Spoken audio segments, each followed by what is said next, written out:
எல்லாருக்கும் வணக்கம். Welcome to Nilasor. இன்னைக்கு நம்ம ஒரு புது சீரிஸ் லசாரஸ் தான் பார்க்க போறோம். The beginning of the end series வந்து இன்னும் போயிட்டு இருக்கு. அதை செக் பண்ணிக்கோங்க. இப்போ இந்த சீரிஸ் லசாரஸ் பாத்தீங்கன்னா ஒரு ஆக்ஷன் பேக்ட் சை-ஃபை அனிமே தான். இந்த சீரிஸ் வந்து எந்த வருஷத்துல வந்து நடந்துட்டு இருக்குன்னு பாத்தீங்கன்னா 2052. இன்னைக்கு நம்ம இந்த சீரிஸோட first episode good bye cruel world தான் பார்க்க போறோம். இந்த சீரிஸோட பிளேலிஸ்ட் லிங்க் வந்து டிஸ்கிரிப்ஷன் பாக்ஸ்ல கொடுத்திருக்கேன். மறக்காம செக் பண்ணிக்கோங்க. ஸ்டார்டிங் சீன்ல பாத்தீங்கன்னா யாரும் பேசிட்டு இருக்காங்க. நம்ம நரேட்டர்னே வச்சுப்போம். அவங்க வந்து என்ன சொல்றாங்கன்னா, இந்த உலகம் வந்து எப்படி அழியோ அது வந்து நான் எப்பவுமே சின்ன வயசுல இருந்து யோசிச்சுட்டு தான் இருந்திருக்கேன். ஆனா நான் நினைக்க முடியாத அளவுக்கு வந்து இந்த உலகம் வந்து எண்ட் ஆகும்னு எனக்கு தெரியல.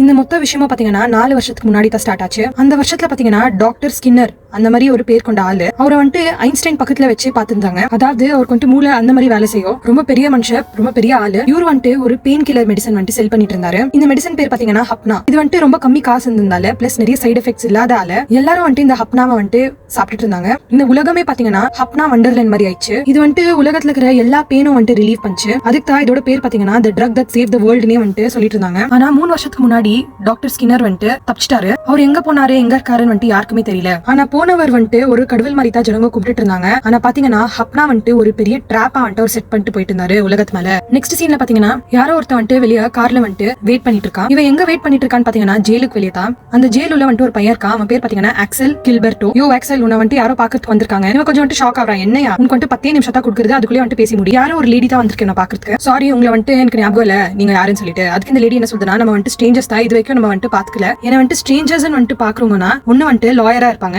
இல்லன்னா ரவுடியா இருப்பாங்க. அதுக்கு இந்த லேடி என்ன சொல்றதுன்னு பாத்தீங்கன்னா, என்ன வந்துட்டு ரெண்டும் நினைச்சுக்கோ. என் பேர் வந்துட்டு ஹர்ஷ், உங்ககிட்ட வந்துட்டு ஒரு ஹெல்ப் கேட்கறதா வந்திருக்கேன். நீ வந்துட்டு எப்படி ஆன்சர் பண்றியோ, உன்னை வந்துட்டு இப்ப இருக்கிற நிலைமையில வந்துட்டு நான் ஃப்ரீ பண்றதுக்கு ரெடியா இருக்கேன். அதுக்கு இந்த பையன் என்ன சொல்றானா, நான் வந்துட்டு எவ்வளவு வருஷம் சர்வ் பண்ணணும் தெரியுமா. அதுக்கு இந்த லேடி என்ன சொல்றதுன்னா, நீ வந்துட்டு மொத்தமா 888 இயர்ஸ் வந்துட்டு இந்த ஜெயில இருக்கணும். அதுதான் உன்னோட சென்டென்ஸே எனக்கும் தெரியும். அதாவது உன் லைஃப் முழுக்க வந்துட்டு நீ ஜெயில தான் இருக்கணும்னு வந்துட்டு எழுதிருக்காங்க. உன்னை பத்தி வந்துட்டு எல்லா இன்ஃபர்மேஷனும் தெரியும். நீ எங்க பிறந்த, உன்னோட மெடிக்கல் ஹிஸ்டரி, உன்னோட ஷூ சைஸ் எல்லாமே வந்துட்டு எனக்கு தெரியும். சரி, வந்த விஷயம் பத்தி சொல்லுங்க அப்படின்னு சொல்லிட்டு பையன் கேட்கறான். நீ வந்துட்டு ஸ்கின்னரோட அனௌன்ஸ்மெண்ட் பாத்தியா அப்படின்னு சொல்லிட்டு இந்த லேடி கேக்குது. இந்த வீடியோல வந்துட்டு டாக்டர் ஸ்கின்னர் என்ன சொல்றாருன்னா, நீங்க வந்துட்டு இந்த வீடியோ பார்த்துட்டு இருந்தா உங்களுக்கு வந்துட்டு வலியே இல்லன்னு நீங்க வந்துட்டு இருந்தீங்கன்னா, உங்களுக்கு வந்துட்டு வலியே இல்லன்னா நீங்க ஈக்குவல் டு டெட் தான். அதாவது நீங்க செத்த மாதிரி தான் இருக்கீங்க. இந்த மொத்த உலகமே வந்துட்டு ஹப்னா மேல டிபெண்ட் ஆயிருந்தால எல்லாரும் வந்துட்டு செத்துட்டீங்கன்னே வந்துட்டு நினைச்சுக்கோங்க. ஒரு நாட்டோட தலைவர் இன்னொரு நாட்டோட தலைவர் வந்துட்டு ஃபைட் பண்ணிக்கலாம். இந்த மாதிரி வார் ஃபைட் இந்த மாதிரி ஆக வந்துட்டு என்வாயன்மெண்டே வந்துட்டு கெடுக்குது. இந்த பிளானட்டோட என்வாயன்மெண்டே, மரம் செடி கொடி தண்ணி ஜனங்க எல்லாருமே வந்துட்டு சாவறாங்க. நான் சயின்டிஸ்டா வந்துட்டு என்ன சொல்றேன்னா, நம்ம வந்துட்டு ஒரு பெரிய பனிஷ்மெண்ட் வந்துட்டு ஃபேஸ் பண்ணணும் தானே இதுக்கு. ஏன்னா நம்ம இது எல்லா தப்புக்கும் வந்துட்டு பொறுப்பேற்றுக்கணும். நான் வந்துட்டு ஹப்னாவை கிரியேட் பண்ணும்போது அது வந்துட்டு ஒரு பெயின் கில்லரா மட்டும் கிரியேட் பண்ணல. இது வந்துட்டு யாரெல்லாம் எடுத்திருக்கீங்களோ அவங்க பாடி உள்ள வந்துட்டு இது நிரந்தரமா இருக்கும்.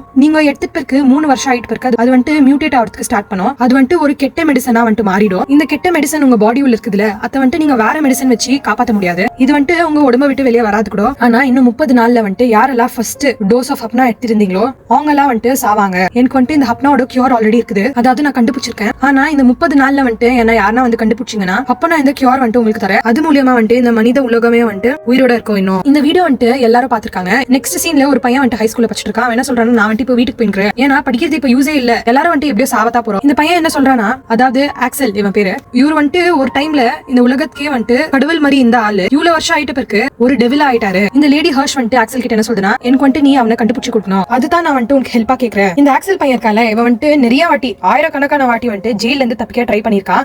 அதுக்கு தான் வந்துட்டு இவனுக்கு அந்த லைஃப் சென்டென்ஸ் வந்துட்டு ஏறினே போயிட்டு இருக்கு. கம்மி வருஷத்தா வந்துட்டு ஜெயில இருக்கணும்னு சொல்லியிருப்பாங்க. பட் இவன் வந்துட்டு ஜெயில் விட்டு தப்பிக்க பாத்தீங்கன்னா அந்த வருஷம் வந்துட்டு ஏறிட்டே போயிட்டு 888 இயர்ஸ் ஆயிட்டு இருக்கும். ஆனாலும் வந்துட்டு இவன் கெத்தா என்ன பண்றான்னு பாத்தீங்கன்னா, அங்க இருக்கிற செக்யூரிட்டி கார்டே வந்துட்டு ஃபைட் பண்ணி அவரோட கன் எடுத்துறான். கன் எடுத்துட்டு இந்த ஹர்ஷ் மேல வைக்கிறான். போலீஸ் ஆஃபீசர்ஸ், நீங்க வந்துட்டு என்னோட கையில இருக்கிற ஹேண்ட் கஃப் எடுக்கலனா நான் இந்த லேடியை வந்துட்டு சுட்டு கொண்டுடுவேன். அதை எடுத்தோன்னு பாத்தீங்கன்னா ஆக்சல் வந்துட்டு ஓடிரா பிரிசன்ல இருந்து. நம்ம ஆளு என்னமா ஓடுறா பாத்தீங்களா. நிறைய ஃபைட்டிங் சீன்ஸ் அங்க இங்கன்னு சொல்லிட்டு இவர் ஓடிட்டே இருப்பாரு. இவர் பின்னாடி வந்துட்டு நிறைய போலீஸ் ஆஃபீசர் செக்யூரிட்டி கார்ட்லாம் வந்துட்டு போயிட்டே இருப்பாங்க.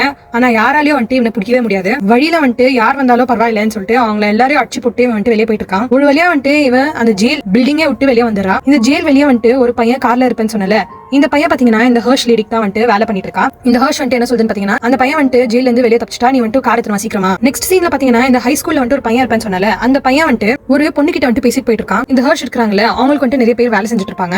அதுல வந்துட்டு ஒரு பொண்ணு பாத்தீங்கன்னா ஹேக்கரா இருப்பா. அவ வந்துட்டு இந்த GPS லொகேஷன்லாம் வச்சு இந்த ஆக்சல் பையனை வந்துட்டு கண்டுபிடிச்சிட்டு இருக்கான். கட் பண்ணா அடுத்த சீன்ல பாத்தீங்கன்னா நிறைய பேர் வந்துட்டு இந்த பார்மசி கம்பெனி, அதாவது மெடிசன்ஸ் எல்லாம் விற்குவாங்கல்ல, அந்த கம்பெனி வெளியே வந்துட்டு ரொம்ப ப்ரொடெஸ்ட் எல்லாம் பண்ணிட்டு இருக்காங்க. அந்த கடைகளை வந்துட்டு அடிச்சு நொறுக்குறது இதெல்லாம் வந்துட்டு பண்ணிட்டு இருக்காங்க ஜனங்க. நிறைய பேர் வந்துட்டு இந்த பார்மசி பார்மசி கம்பெனி வந்துட்டு கொளுத்திட்டு கூட இருக்காங்க. நிறைய நாட்டோட தலைவர்லாம் வந்துட்டு என்ன சொல்றாங்கன்னா, நாங்க வந்துட்டு ஹப்னாக்கு கியூர் எல்லாம் வந்துட்டு பண்ணறதுக்கு வேலை செஞ்சுட்டு இருக்கோம். மக்கள் வந்துட்டு ரொம்ப அதிர்ச்சியில இருக்காங்க. ஏன்னா இந்த உலகத்துல வந்துட்டு எல்லா மக்களும் இந்த ஹப்னா வந்துட்டு எடுத்துப்பாங்க. யூசுவலா வந்துட்டு நம்மளுக்கு உடம்பு சரியில்லைனா நம்ம டோலோ 650 போட்டு போறல, அந்த மாதிரி தான் வந்துட்டு ஜனங்க ஹப்னா வந்துட்டு யூஸ் பண்ணிருப்பாங்க. எது ஒண்ணு ஆனாலும் வந்துட்டு ஹப்னா ஹப்னா ஹப்னா பின்னாடி தான் வந்துட்டு போயிட்டு இருப்பாங்க. இந்த மாதிரி ஜனங்க கொஞ்சம் கொஞ்சமா ஹப்னாக்கு அடிமையானாங்க. மார்க்கெட்ல வந்துட்டு சேல்ஸ் எல்லாம் வந்துட்டு குறையுது. யாருமே வந்துட்டு எந்த மெடிசனும் வந்துட்டு வாங்குறதுக்கு தயாரா இல்ல. இந்த மாதிரி வந்துட்டு உலகத்துல நடந்துட்டு இருக்கிறப்போ இந்த ஆக்சல் பையன் வந்துட்டு ஜெயில இருந்து வெளியே வந்துட்டு நல்லா ஹாயா சுத்திட்டு இருக்கான். டே யாரா நீ அப்படின்னு சொல்லிட்டு யாரோ போலீஸ் ஆஃபீஸர் வந்து கேக்குறான் அந்த ஆக்சல் பையன் கிட்ட. என்ன நீ வந்துட்டு ஜெயில் துணி வந்துட்டு போட்டு இருக்க, இதுதான் வந்துட்டு ஃபேஷனா, நிஜமாவே வந்துட்டு ஃபேஷனா இல்ல ஜெயில இருந்து தப்பிச்சிட்டியானு. அதுக்கு இந்த ஆக்சல் வந்துட்டு சிரிச்சிட்டு என்ன பண்றானா அந்த போலீஸ் ஆஃபீஸர் கிட்ட, சார் என்ன வந்துட்டு ஜாஸ்தி கலாய்க்காதீங்க, பட்ட பகல்ல யாருனா வந்துட்டு ஜெயில இருந்து தப்பிச்சிட்டு இந்த மாதிரி ட்ரெஸ் எல்லாம் போட்டு சுத்திட்டு இருப்பாங்க, கண்டிப்பா இது ஃபேஷன் தான் சார் நம்புங்க அப்படின்னு சொல்லிட்டு இவங்க ரெண்டு பேரும் சிரிச்சிட்டு இருக்காங்க. சரி சரி பாத்துக்கோ அப்படின்னு சொல்லிட்டு இந்த ஆஃபீஸர் போயிடுறாரு. இந்த ஆக்சல் பையனும் வந்துட்டு அந்த சைடுல போயிடுறாரு. பாத்தீங்கன்னா இந்த ஆஃபீஸருக்கு வந்துட்டு ஒரு கால் வருது. அதுல வந்துட்டு என்ன சொல்றாங்கன்னா, யாரோ வந்துட்டு ஜெயில இருந்து தப்பிச்சிருக்காங்க, அவங்க பேர் வந்துட்டு ஆக்சல், அவங்கள வந்துட்டு கண்டுபிடிங்கன்னு சொல்லிட்டு திருப்பி பாக்கிறதுக்குள்ளயும் அந்த ஆக்சல் பையன் வந்துட்டு எங்க போயிட்டு இருக்கான். அடுத்த சீன்ல என்ன ஆகுதுன்னு பாத்தீங்கன்னா, இந்த ஹர்ஷ் இருக்கும்ல அது வந்துட்டு அவளோட பாஸ் கிட்ட போயிட்டு இன்ஃபர்மேஷன் எல்லாம் தருது. இவங்க ரெண்டு பேரும் வந்துட்டு என்ன டிஸ்கஸ் பண்ணிட்டு இருக்காங்கன்னா, ஹப்னாக்கு வந்துட்டு கியூர் கண்டுபிடிக்கிறது ரொம்ப கஷ்டம். ஏன்னா ஹப்னா பண்ணதே வந்துட்டு பாத்தீங்கன்னா ஒரு ஜீனியஸ் தான். அதாவது டாக்டர் ஸ்கின்னர் தான் வந்துட்டு பண்ணாரு. சோ அவ்வளவு ஈஸியா வந்துட்டு இதுக்கு கியூர் எல்லாம் கண்டுபிடிக்க முடியாது. இந்த ஹர்ஷ் லேடி வந்துட்டு என்ன சொல்லுதுன்னா, நம்மளுக்கு வந்துட்டு ஒரே ஆப்ஷன் தான் இப்போதுக்கு, நம்ம வந்துட்டு டாக்டர் ஸ்கின்னர் எப்படின்னா கண்டுபிடிக்கணும். ஏன்னா இதுக்கு கியூர் வந்துட்டு கண்டுபிடிக்கிறது ரொம்ப கஷ்டம். பிளஸ் ஸ்கின்னர் கிட்ட தான் வந்துட்டு இதோட கியூர் இருக்குது. 30 நாள்ல வந்துட்டு நம்ம கண்டிப்பா அவரை வந்துட்டு கண்டுபிடிக்கணும். பிளஸ் எங்க டீம்ல வந்துட்டு ஒரு ஆள் வந்துட்டு ஓடிட்டா ஜெயில இருந்து வெளியே, நாங்க கண்டிப்பா வந்துட்டு அவனை பிடிச்சிடுவோம் சார். சரி சரி கண்டிப்பா சீக்கிரம் பிடிச்சிட்டு இந்த டீம் வந்துட்டு ஃபார்ம் பண்ணுங்க, இந்த டீம் தான் வந்துட்டு இந்த உலகத்தை வந்துட்டு காப்பாத்தோம் அப்படின்னு அந்த பாஸ் வந்துட்டு சொல்றாரு. அடுத்த சீன்ல பாத்தீங்கன்னா இந்த ஆக்சல் கில்பர்ட்டோவை வந்துட்டு எங்க போனாலும் இந்த போலீஸ் செக்யூரிட்டி கார்டு வந்துட்டு துரத்துறாங்க. இவனோட வாழ்க்கையை பாத்தீங்கன்னா தப்பிச்சிட்டே இருப்பான். இன்னொரு சைடுல வந்துட்டு இந்த ஹர்ஷ் கூட ஒரு ஹேக்கர் பொண்ணு வந்துட்டு வேலை செஞ்சுட்டு இருக்கும்னு சொன்னால, அந்த பொண்ணு வந்துட்டு பாத்தீங்கன்னா இந்த ஆக்சலை வந்துட்டு தேடிட்டு இருக்கு. இந்த லொகேஷன்ஸ்லாம் வந்துட்டு இந்த வேற பையன் வந்துட்டு ஷேர் பண்ணுது. பாத்தீங்கன்னா ஒரு பொண்ணு வந்துட்டு அந்த ஹை ஸ்கூல் பையன் கிட்ட வந்துட்டு பேசிட்டு இருக்கோல, அது கூட இந்த டீம்ல இருக்கு. மோட்டார் சைக்கிள் எடுத்துட்டு ஒரு பைக் எடுத்துன்னு ஆக்சலை வந்துட்டு தேடுறதுக்கு போயிட்டு இருக்காங்க. இந்த சைடுல வந்துட்டு ஆக்சல் தப்பிச்சு ஓடிட்டே இருக்கான். அவன் பின்னாடி பாத்தீங்கன்னா ஒரு 3-4 ட்ரோன் வந்துட்டு சுத்திட்டே இருக்கு. இந்த ஹை ஸ்கூல் பையன் வந்துட்டு ஒரு கார்ல ஏறான். பாத்தீங்கன்னா இந்த ஹை ஸ்கூல் பையன் கூட இந்த டீம்ல வந்துட்டு ஒரு பையனா இருப்பான். இவங்க மொத்தமா வந்துட்டு இந்த ஆக்சல் கில்பர்ட்டை வந்துட்டு பிடிச்சிட்டு இருக்காங்க. இந்த ஆக்சல பாத்தீங்கன்னா ஒரு பில்டிங்ல இருந்து இன்னொரு பில்டிங்க்கு ஜம்ப் பண்ணிட்டே போயிட்டு இருக்கான். ஒரு சைடுல இந்த லேடி வந்துட்டு துப்பாக்கி எடுத்து சுடுறா. அந்த சைடுல பாத்தீங்கன்னா ட்ரோன் எல்லாம் வந்துட்டு பின்னாடி வந்துட்டு இருக்கு. இவன் ஓடிட்டு இருக்கும் போதே பாத்தீங்கன்னா இந்த டீம்ல இருந்து ஒரு பையன் இருப்பால, அவன் வந்துட்டு ஆக்சல் பின்னாடி வந்துட்டு கண்ணு வைக்கிறா. நீ வந்துட்டு ஒரு ஸ்டெப் எடுத்து வச்சினா நான் வந்துட்டு சுட்டுருவேன். அப்பதான் வந்துட்டு ஆக்சலுக்கு புரியுது இதெல்லாம் வந்துட்டு ஏன் இவங்க பண்ணிட்டு இருந்தாங்கன்னா, இந்த ரன்னிங் சேசிங்ல இவனை வந்துட்டு இந்த பாயிண்ட்டுக்கு வர வைக்கிறதுக்கு தான். ஏன்னா இது கைட் பருக்கு வழியே இல்லையே. சோ இது வந்துட்டு ஒரு ட்ராப் மாதிரி தான் இந்த டீம் செட் பண்ணிருக்கோம். இவனுக்கு கீழே பாத்தீங்கன்னா ஒரு ட்ரோன் வந்துட்டு திருப்பி வந்துட்டே இருக்கும் இவங்கிட்ட.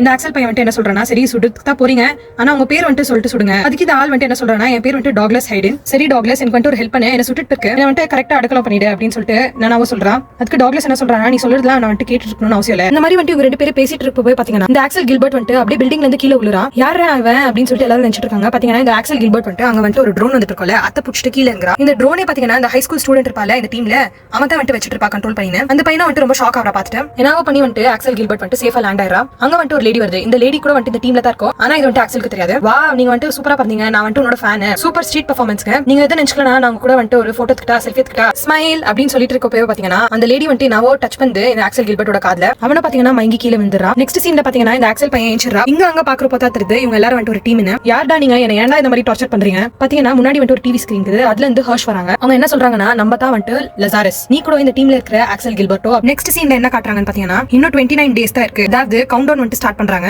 இந்த கவுண்ட் டவுன் வந்துட்டு எதுக்குன்னு பாத்தீங்கன்னா இன்னும் 30 நாள்ல வந்துட்டு ஃபர்ஸ்ட் டோஸ் ஆஃப் ஹப்னா யாரெல்லாம் எடுத்தாங்களோ அவங்க வந்துட்டு சாவர சான்சஸ் இருக்குது. ஆனா அந்த 30 நாளுக்குள்ளேயே வந்துட்டு டாக்டர் ஸ்கின்னரை வந்துட்டு கண்டுபிடிக்கணும். ஏன்னா அவர்கிட்ட தான் வந்துட்டு இந்த ஹப்னாக்கு கியூரே இருக்கு. மக்கள் கண்டிப்பா சாவாங்களா இல்லனா அதுக்குள்ளே டாக்டர் ஸ்கின்னரை வந்துட்டு கண்டுபிடிப்பாங்களா? இதோட வந்துட்டு இந்த எபிசோட் முடியுது. நான் வந்துட்டு உங்களை அடுத்த episode 2 life in the fast லேன்ல பாக்குறேன். மறக்காம சப்ஸ்கிரைப் பண்ணிடுங்க. தேங்க்யூ.